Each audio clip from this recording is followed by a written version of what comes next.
আসসালামু আলাইকুম বন্ধুরা। তো আজকে আমি যে বিষয়টি নিয়ে আলোচনা করব তা হলো সিভি, যা ইংলিশ সেকেন্ড পেপারে আসে।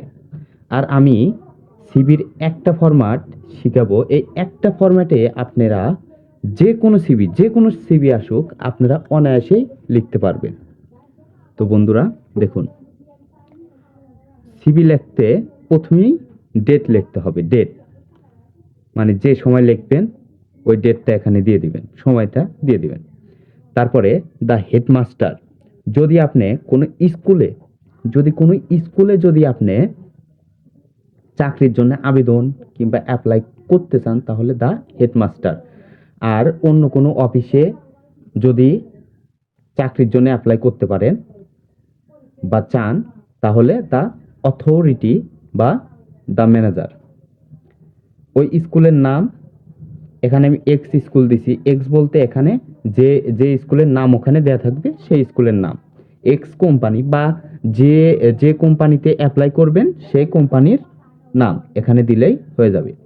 তারপরে গাজীপুর, সিরাজগঞ্জ, এখানে এখানে ওই স্থানের নাম আপনাদের দিতে হবে, যে স্থান ওখানে উল্লেখ থাকবে।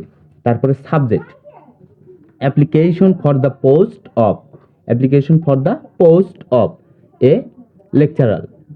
মানে আপনি যে যে যে কাজের জন্য বা যে চাকরির জন্য অ্যাপ্লাই করবেন, একজন টিচার হিসেবে নাকি একজন কোম্পানির এমপ্লয়মেন্ট হিসাবে, নাকি ওইটা আপনি এখানে দিয়ে দিবেন।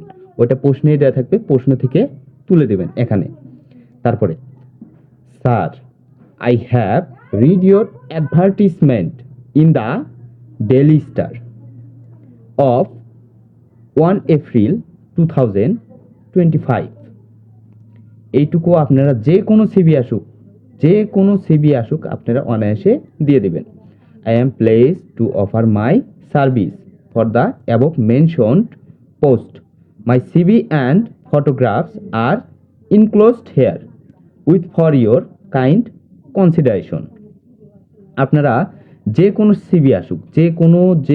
সিভি আসুক আপনারা এই এই একটা এই যে এইটা লিখে দিলেই হয়ে যাবে। আপনাদের অন্য কোনোটাই লিখতে হবে না। এটা কিন্তু কভার লেটার। আর লগা এদিকে আছে সিভি মানে ডিটেল।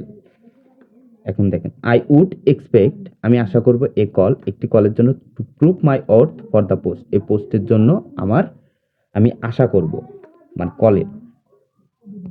এটাও যে কোনো সিভি আসুক আপনারা এটা তুলে দিবেন। শুধু চেঞ্জ কোথায়, এই যে এখানে যে সম্পর্ক যে যে কাজের জন্য অ্যাপ্লাই করা হবে ওই কাজের নামটা এখানে, তারপরে কোম্পানি কিংবা স্কুলের নাম, জায়গার নাম, এগুলো শুধু আপনাদের ওই প্রশ্ন থেকে তুলে দিতে হবে।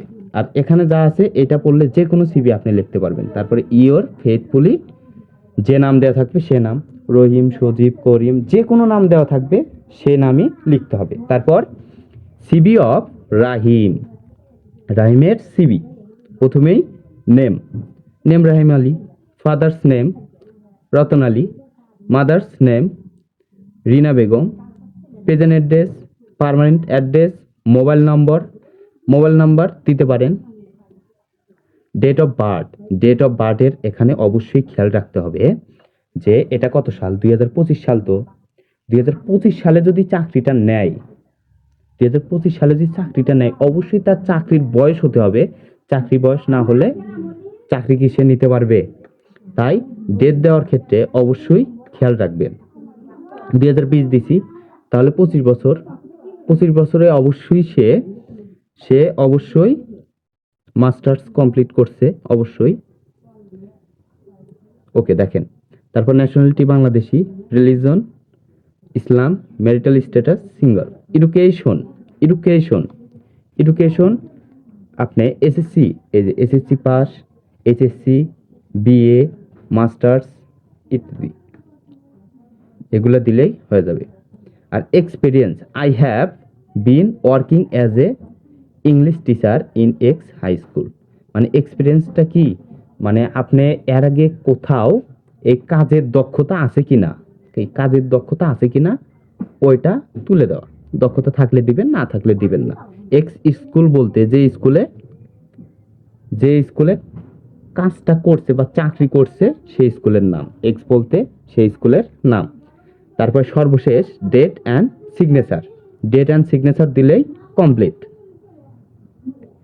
তাহলে এই একটা সিভি দিয়েই আপনারা যে কোনো সিভি দিতে পারবেন। একেবারেই কিন্তু সহজ, আর খুবই সহজ নিয়মে আর সহজভাবে কিন্তু তুলে দেওয়া রয়েছে।